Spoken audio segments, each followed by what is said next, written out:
Sir, PMCH के पूर्व प्रभारी प्रिंसिपल डॉक्टर नरेंद्र प्रताप सिंह को स्वास्थ्य मंत्री निशांत कुमार ने पद से हटा दिया है और आरोप है कि जिस तरह से 23 जून को वो बिना सूचना ड्यूटी से गायब थे और जांच में उनके प्राइवेट क्लिनिक में होने की बात सामने आई। डॉक्टर सिंह ने इस पर कहा कि वो हादसे की वजह से अस्पताल नहीं पहुंच पाए और बिना उनका पक्ष सुने कार्रवाई कर दी गई है। उन्होंने इसे पॉलिटिक्स और बदले की कार्रवाई बताया है और अब उन्होंने सीएम से एक गुहार लगाते हुए वीआरएस की मांग की है और पूरे मामले की निष्पक्ष सुनवाई की अपील की है। तो क्या बिना डॉक्टर के पक्ष सुने इतनी बड़ी कार्रवाई करना सही माना जा रहा है, ऐसा सवाल उठ रहा है। और अगर जांच में निजी क्लिनिक में होने की बात सही है तो क्या सरकार की कार्रवाई पूरी तरह से जायज है? क्या ये सिर्फ अनुशासन का मामला है या इसके पीछे भी कोई प्रशासन और राजनीति का एंगल दिखाई दे रहा है?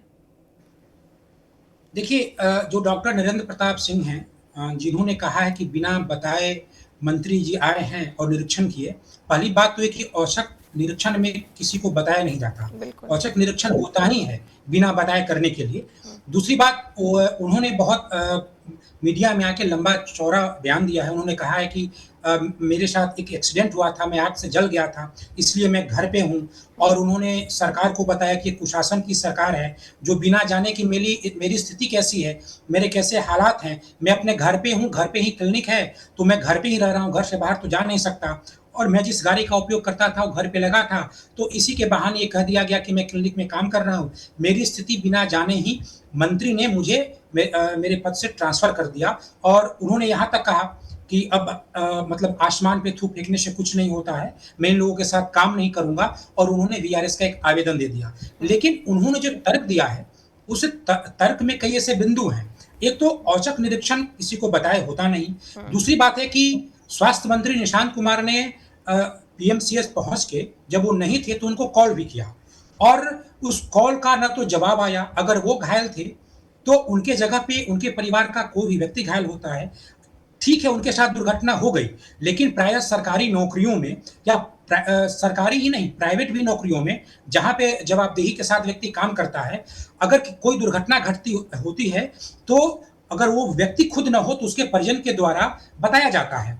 इन्होंने कहा है कि औचक निरीक्षण से एक दिन पहले उनके साथ हादसा हुआ, यानी 23 जून को हादसा हुआ है। 23 जून को औचक निरीक्षण हुआ, 22 जून को हादसा हुआ है।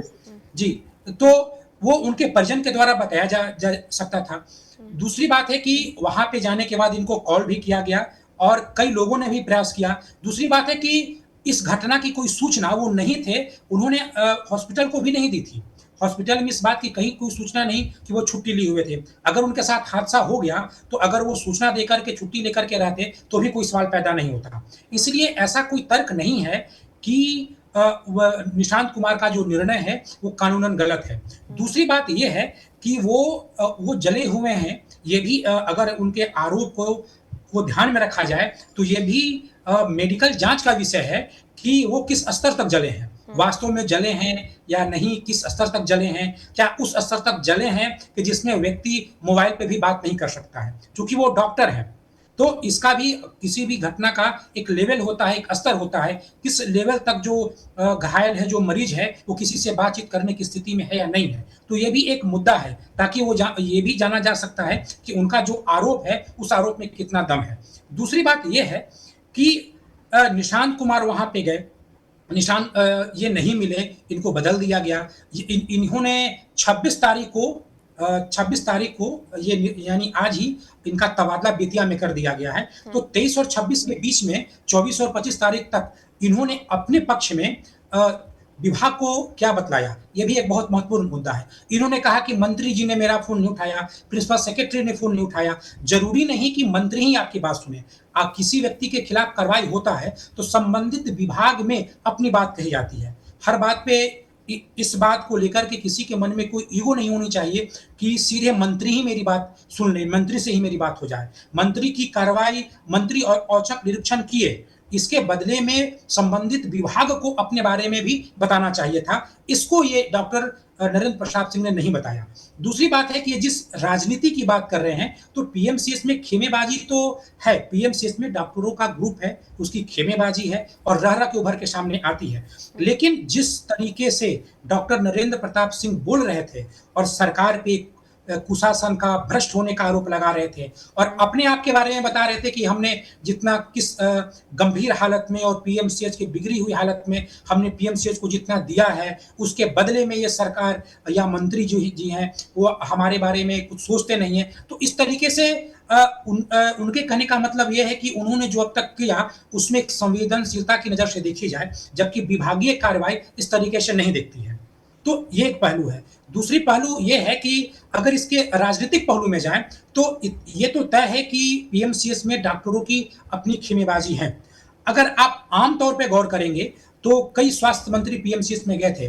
कभी महागठबंधन की जब सरकार थी नीतीश कुमार के नेतृत्व में, तो तेजस्वी यादव भी जाया करते थे। जब कोई मंत्री औचक निरीक्षण में जाता है, तो उसमें प्रिंसिपल सेक्रेटरी प्रायः नहीं होते हैं। हालाँकि ऐसी कोई कानूनी अनिवार्यता नहीं है, ये तो मंत्री का अपना मन है, निर्णय है, चाहे तो प्रिंसिपल सेक्रेटरी हो भी सकता है, लेकिन प्रायः नहीं जाता है। इसलिए चूँकि अगर मंत्री जी ईमानदारी से औचक निरीक्षण कर रहे हैं, तो चाहते हैं कि उनके जाने की सूचना लीक ना हो। इसमें जो प्रिंसिपल सेक्रेटरी हैं, वो निशांत कुमार के साथ हैं। इसका एक और राजनीतिक पहलू है। निशांत कुमार यही निशांत कुमार हैं, जब मुजफ्फरपुर में प्रसाद हॉस्पिटल में आगजनी हुई थी, तो उसपे उनका कोई बयान नहीं आया था। मीडिया वाला उनसे सवाल पूछता रहा और वो दिल्ली चले गए हाथ जोड़ करके। आज वही निशांत कुमार हैं, जो औचक निरीक्षण करते हैं और बहुत ही तेज़ी से कार्रवाई भी करते हैं। तो निशांत कुमार की जो ये सक्रियता है, ये सक्रियता के पीछे की इनसाइड स्टोरी क्या है? क्या पार्टी के संगठन में सक्रिय न होकर के उनको विभाग में ही सक्रिय होने और विभाग में ही एंगेज रखने की कोई जदयू के नेताओं की कोई ऐसी नीति है क्या? देखिए अभी एक खबर और है, थोड़ा हम इस संदर्भ से लग हट के बता रहे हैं कि एक खबर आ रही है कि केंद्र में मंत्रिमंडल का विस्तार होने वाला है। जदयू के कुछ लोग ये चाहते हैं कि उसमें नीतीश कुमार भी मंत्री बने। यद्यपि नीतीश कुमार नहीं चाहते, नीतीश कुमार का जो कद है, वो केंद्रीय मंत्रिमंडल के सभी पदों से ज़्यादा बड़ा है। प्रधानमंत्री का पद है, वो नीतीश कुमार को मिल नहीं सकता। शेष जितने भी मंत्री का जो पद होता है, इससे बड़ा कद नीतीश कुमार का है, तो उसपे उनको जाना नहीं चाहिए। लेकिन फिर भी जदयू में कुछ नेताओं का ऐसा ग्रुप है जो चाहता है कि उन्हें मंत्री पद मिले, ताकि वो बिहार से दूर रहें और बिहार की जो राजनीति, वो राज्यसभा जाने के बाद भी जिस तरीके से बिहार में है और उनके आवास पे लोगों का मिलना-जुलना वो तांता अभी लगा ही है, वो खुद बिहार के भ्रमण में जा रहे हैं। तो जदयू के कुछ लोग चाहते हैं कि वो केंद्र में जाएँगे तो केंद्र में एंगेज हो जाएँगे। इसी तरीके से क्या निशांत कुमार को भी विभाग में एंगेज किया जा रहा है? मैं इसके राजनीतिक परिप्रेक्ष्य में बात कर रहा हूँ। हालाँकि बतौर स्वास्थ्य मंत्री हॉस्पिटल में जाना, निरीक्षण करना, ये तो कानूनी रूप से बिल्कुल सही है। लेकिन क्या इसका एक राजनीतिक परिदृश्य ये है कि उनको विभाग में इस तरीके से एंगेज किया जाए कि वो पार्टी में ना आए?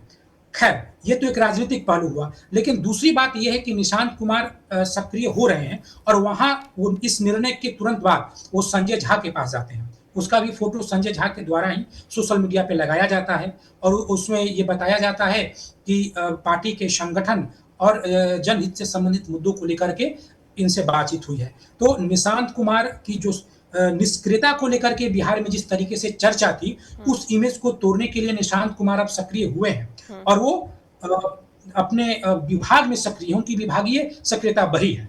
देखने वाली बात है कि जो सक्रियता है, वो आगे कायम रहती है या नहीं। एक और बात है, डॉक्टर नरेंद्र प्रताप सिंह ने मुख्यमंत्री से गुहार लगाई है वीआरएस देने की। ये वीआरएस मुख्यमंत्री स्वीकार करते हैं या नहीं करते हैं, और इनको तो पद से कोई हटाया तो नहीं गया है, निलंबित तो किया नहीं गया है, इनका ट्रांसफर बेतिया में कर दिया गया है और यहीं पे स्त्री एवं प्रसूति रोग विभाग के जो डॉक्टर हैं, डॉक्टर गीता सिन्हा, उनको प्राचार्य बना दिया गया है। तो इनका जो ट्रांसफर जो किया गया है, क्या सम्राट चौधरी हस्तक्षेप करके उसको हटा सकते हैं? ऐसा करेंगे या नहीं? अगर ऐसा करते हैं तो भी एक संकेत होगा कि विभाग में निशांत कुमार का जो निर्णय है, वो कितना चल पाएगा, क्या उसमें सम्राट चौधरी का हस्तक्षेप हो पाएगा या नहीं, ये देखने वाली बात है। तो अभी आने वाले 2-3 दिनों में और ये बिल्कुल स्पष्ट हो जाएगा कि निशांत कुमार किस तरीके से विभाग में सक्रिय रहेंगे या सिर्फ एक पीएमसीएच में घूम लिया और यहीं तक उनकी जो सक्रियता है, यहीं तक सीमित रह जाएगी। बिल्कुल, बहुत इम्पोर्टेंट बात आपने कही है सर। नीतीश कुमार और निशांत कुमार को लेकर कि जिस तरह से उनके विभाग में सक्रियता बढ़ी है निशांत कुमार की, और जेडीयू के कुछ नेता चाहते हैं कि नीतीश कुमार भी उसी तर्ज पर दिल्ली में ज़्यादा अपनी भूमिका निभाएं, बजाय इसके कि जेडीयू में उनकी सक्रियता बढ़े।